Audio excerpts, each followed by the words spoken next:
देखिए दोस्तों, यहाँ पे आप ये कहोगे कि इंग्लिश में क्वेश्चन हिंदी में नहीं है, तो वो पहले मैं आपको बता चुका हूँ कि देखो, क्वेश्चन मैं हिंदी में बोल दूंगा, वैसे वहाँ पे लिख नहीं सकता। और देखो ऑप्शन भी मैंने वहाँ पे अब इस क्वेश्चन में नहीं लिखा, क्योंकि बहुत लंबा हो जा रहा है। सीडीएस में क्वेश्चन पूछा गया है, बहुत लंबा पूछा गया है।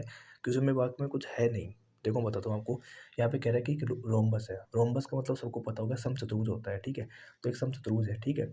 समचतुर्भुज की विशेषता क्या होती है? इसके दो डायगोनल्स है ना, वो एक दूसरे को समद्विभाजित करते हैं परपेंडिकुलर पे, लंब समद्विभाजक करते हैं। ओके, जैसा कि चित्र में आप देख पा रहे हो, मैंने 90 डिग्री बना दिया। यहाँ पे कह रखा है कि इनका रेशियो 5:12 है। तो ये माना कि 5x है, तो ये कितना हो गया? 12x हो गया। तो 12 का दुगना 24x हो गया। ये कितना हो गया? 10x हो गया।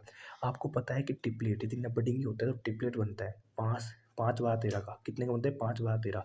यदि 5x ये 12x, तो ये कितनी होगी? ए बी कितनी होगी? 13x हो गई। ओके, ए बी 13x हो गई, ठीक है। डायगोनल्स क्या हो गए? बी डी कितना हो गया मेरे पास? 12×2 24x हो गया, क्योंकि इसका दुगना आएगा, क्योंकि दोनों क्या है? बराबर है। ये दोनों भी आपस में क्या है? बराबर है। ये आ गया 10x। अब क्वेश्चन में पूछा है अपन को कि क्वेश्चन क्या कह रहा है? जो ए बी की लंबाई है, मतलब कि समचतुर्भुज के चारों भुजाएं बराबर होती है, तो जो भी एक साइड की लंबाई है ना, वो डायगोनल्स की लंबाई के बराबर है क्या? तो देखो, एक डायगोनल आ गया 24x का, एक आ गया 10x का। जबकि ए बी कितनी है? 13x की, तो बराबर नहीं है। मतलब कि मेरे को कथनों पे जाने की आवश्यकता ही नहीं है, जरूरत ही नहीं पड़ी। मैंने वैसे ही बता दिया कि डायगोनल्स के बराबर साइड है ही नहीं। तो मैं कथन एक में कह रहा है कि जो डायगोनल्स का जो सम है ना, वो 34 होगा। नहीं भाई, ऐसा कुछ नहीं है, इसकी आवश्यकता नहीं पड़ी। दूसरा कथन आपको कह रहा है कि जो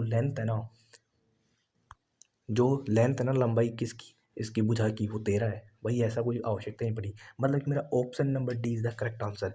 विदाउट यूजिंग एनी स्टेटमेंट मैं आंसर का टिक लगा सकता हूँ, मैं आंसर फाइंड आउट कर सकता हूँ। कैसे? जैसे मैंने बताया। कितना आंसर आ गया इसका? पूछा क्या था कि बराबर है? नहीं भाई, बराबर नहीं है। तो आई होप कि आपको समझ में आया होगा। Option number D is the correct answer. Option number D क्या कहता है? Without any statement using. हम अपन इसको फाइंड आउट कर सकते हैं, जो भी क्वेश्चन में कहा है।